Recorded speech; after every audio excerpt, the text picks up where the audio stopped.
Hello, my name is Awad, and today I'll be solving with you the Let's Practice section of the normal curve lecture.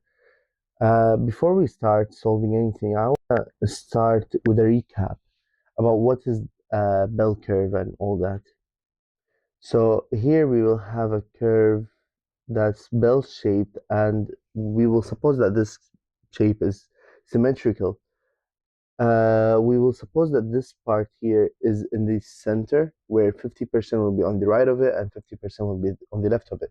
And we will call it the mean, which will also equal to the median, which will also equal to the mode. Okay, so the triple M here. Now, from this point, from this normal or mean point, we will have three standard deviations on the right side and three standard deviations on the left side. So here, for example, we will have our first standard dev. Okay, let's call it N1. Okay, and then here we will have the second standard deviation, N2. Sorry, I wrote 2 by accident here. And then over here, let's suppose we will have N3.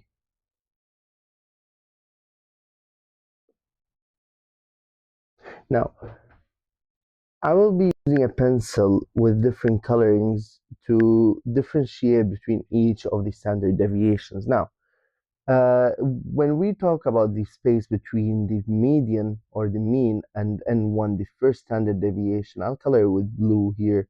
This will equal 34%. Okay. And then the same from on the right side between the mean and the N1 on the right side, I will color also with blue, and this will also be of value of 34%. And these are like standard values for every equation. Okay. Now this standard deviation value, which is the first standard deviation, we're talking about from N1 to N1. Okay. This will equal to 68%. Now I'll change the color to green, for example, and I'll be coloring the second standard deviation, which is the space between 1 and 2, this space here. Now, in normal graphs, right, this might not appear in my graph because obviously it's not a perfect graph, but in normal graphs, the standard value here is 14%. So that's what we're going to write here. This too will be 14%. Obviously, my graph is not perfect, therefore it will appear like it's wrong, but I'm just explaining basics here, right? So the space here from N2 to N2, the value of the second standard deviation will be 95%. Okay, now I'll color the last one with yellow, the space between N2 and N3, the third standard deviation here is supposed to be 2%. Now, it could be plus or minus like few decimals because sometimes it says 99 or 99.7, for example. So yeah, it should be, it is 2 approximately, okay? And the space here from N3 to N3, the third standard deviation value will be 99%. So it's likely that most of the numbers will fall under the 68%, the first standard deviation. But it's very likely for them to fall under the second deviation, which is the 95%. And it is almost certainly that it will fall under the 99% or the third standard deviations. Okay? Now that we know this like numbers here, I will start with the first equation. Here it says 95% of students at school are between 1.1 meters and 1.7 meters tall. Now, if we suppose that this is the mean, as usual, it's in the center. So this is going to be the first standard deviation. Therefore, this is 68%, like here. And then this is 95%, the second standard deviation, as we agreed. So at 95%, that means we will have 1.1 here and 1.7 over there. Now we have two questions, or yeah, two parts of the question. We have the find the mean and then find the standard deviation. Now to find the mean, this here, I will be using a different color. I'll be using blue, for example, right? To find the mean, there's a small equation which is like to find, how do I say that? How to find the average, basically. So let's add the smallest number we have plus the biggest number we have, and then divide it by 2. So we'll have 1.1 plus 1.7 over 2. This will give us 2.8 over 2, which will give us 1.4. So that's the first part of the question. 1.4, we found the mean. Now, to find the standard deviation, we also need this point here. Sorry, this point here. So to find this point, we'll use the same technique, but instead of using 1.1 and 1.7, we'll use this part here, the 1.4 and 1.1. So the same equation, different numbers. 1.1 plus 1.4 over 2. Now 1.1 plus 1.4, that's 2.5 over 2, that will be 1.25. So this number here is 1.25. But that's not our question. Our question is to find the standard deviation, and I'm going to do that with green. What is standard deviation we agreed on? The standard deviation is this move here, from here to here, or from there to there, or from here to there. Okay? Now, how do we do this? It's so simple. We take the bigger number and subtract it by the one beside it. So it's going to be 1.4 minus 1.25. Or we could also subtract this from this. So we could also use 1.25 minus 1.1. Either way, our answer will be 0.15.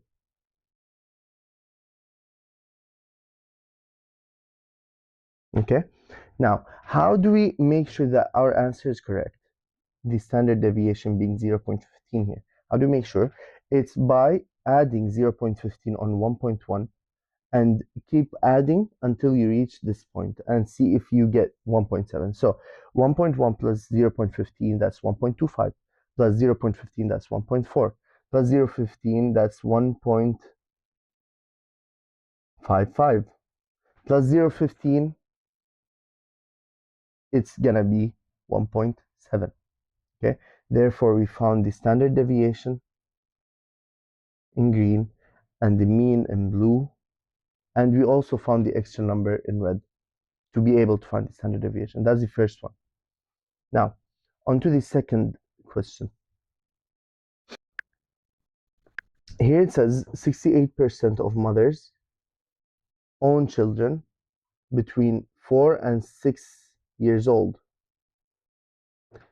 Normal distributed, can you calculate the mean? So we have the percentage, we have the standard deviations, and we have to calculate the mean, right? So let's draw the graph again. We're searching for the mean, which is here. Let's call it X. And then they gave us the 68%. So 68% we agreed upon here, that 68% is always going to be in the first deviation. So we go back here and we draw the first dev.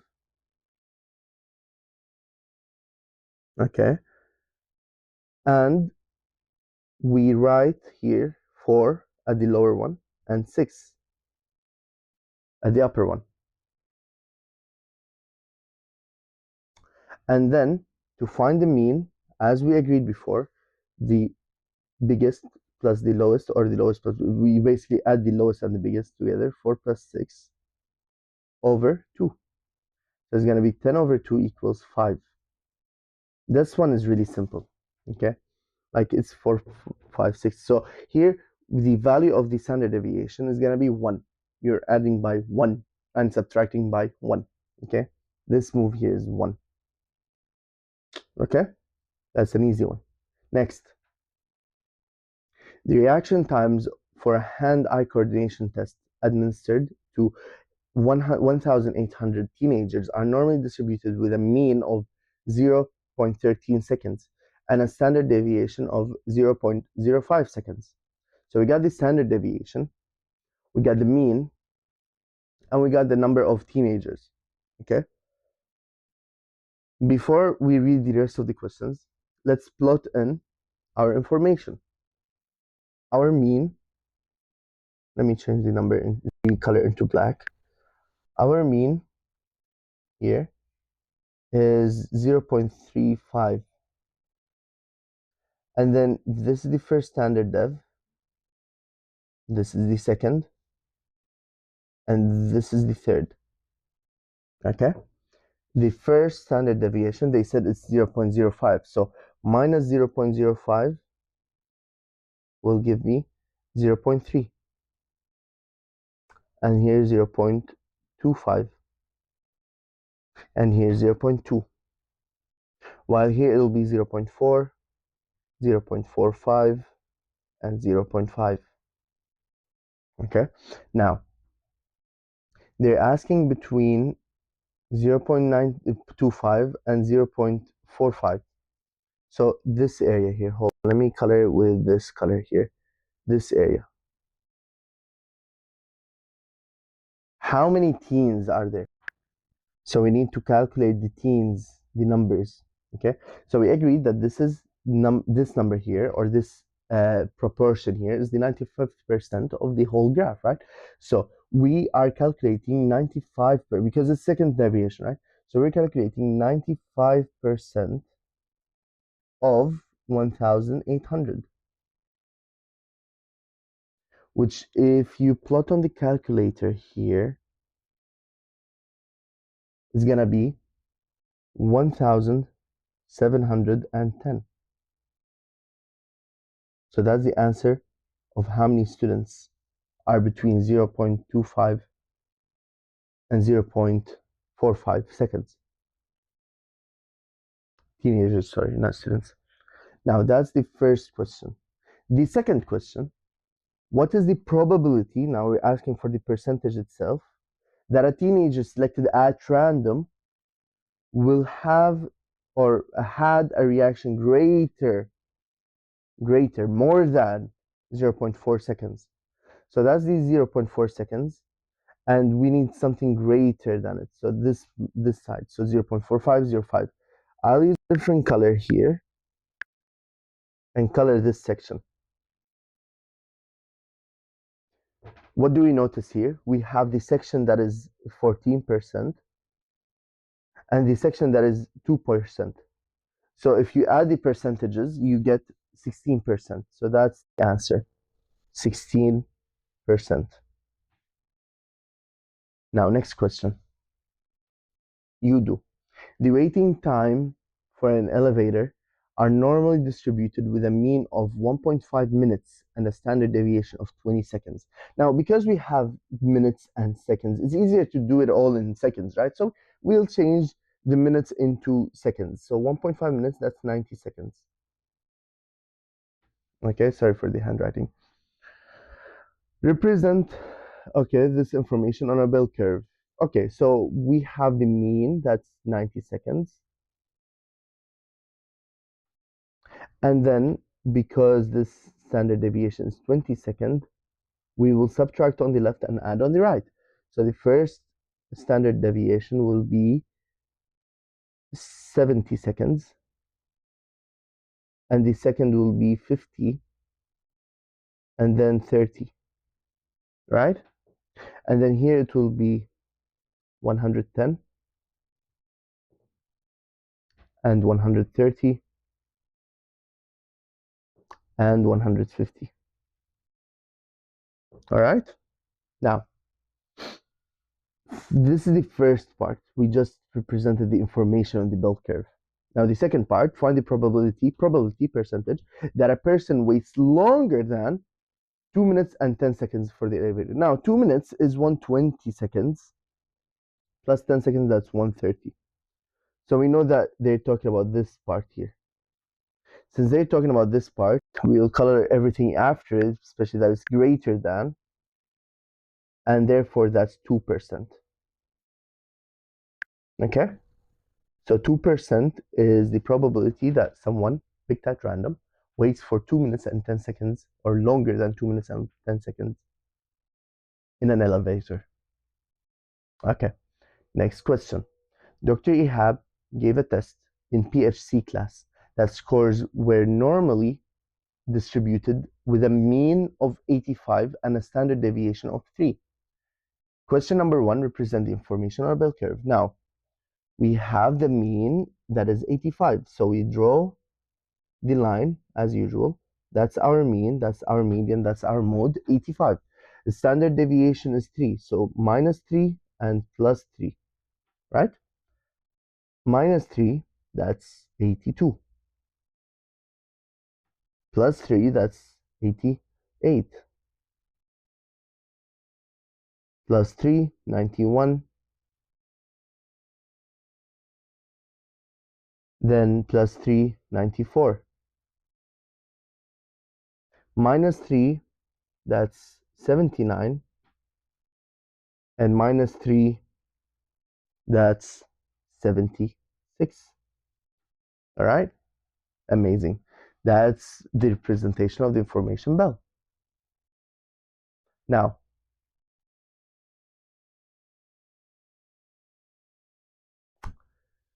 what percent would you expect to score between 82 and 88?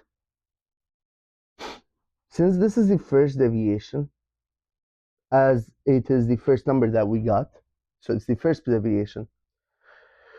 So as we agreed, the first standard deviation is always going to be the value of 68%. And that's how you present it on the graph. 68%. Easy as that.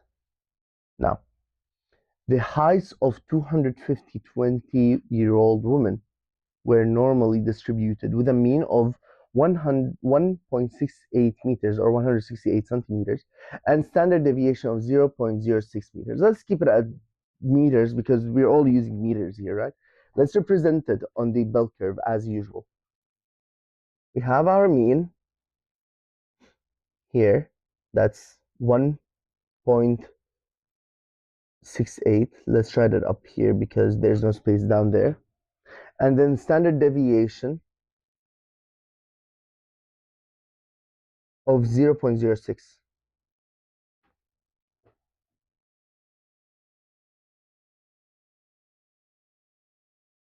Okay, so we add 0.06, we subtract 0.06, right? Amazing. When we subtract 0.06, this number will be 1.62. Then this number will be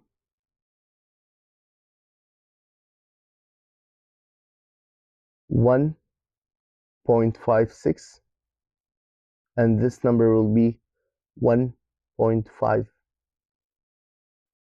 Okay, then the other side we will have 1.74 and 1.8 and 1.86. Agreed? Okay. Now, after we plotted this, what's the question? What's the next question? Find the probability, and again, percentage, of women that has height between 1.56 and 1.74. Now, after we located where 1.56 is, and where 1.74 is, let's draw the diagram.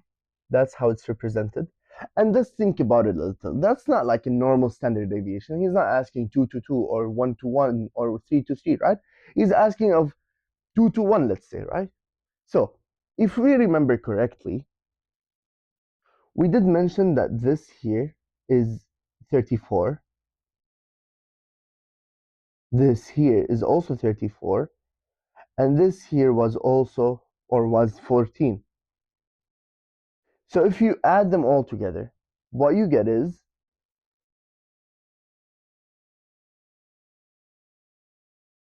82.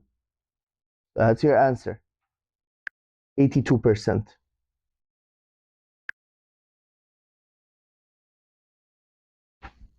By adding the percentages. So we have 14 and 68, or 14, 34, and 34.